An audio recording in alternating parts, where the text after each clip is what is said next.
دو عالم صلی اللہ تعالی وسلم کی بارگاہ کے اندر معاملہ پہنچا، حضرت ابو ہریرہ نے شکایت لگائی حضرت عمر کی، یا رسول اللہ مجھے حضرت عمر نے مارا ہے۔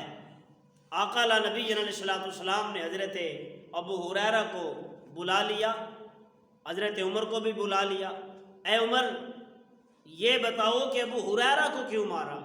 حضرت عمر رضی اللہ تعالی عنہ عرض کرنے لگے، یا رسول اللہ صلی اللہ علیہ وسلم میرا ناراض ہونے کا ارادہ تو نہیں تھا، مارنے کی کوئی نیت تو نہیں تھی، بلکہ میں تو ان کو خاموش کرا رہا تھا۔ سرکار نے فرمایا کس بات پر؟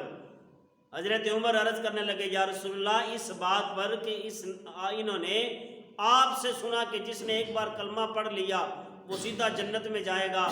یا رسول اللہ صلی اللہ علیہ وسلم فقط اس لیے ان کو تھوڑا سا دمکایا ہے، چپ کروایا ہے کہ لوگ امت اعمال میں سستی کا برتاؤ کرے گی، سستی کرنے لگ جائے گی۔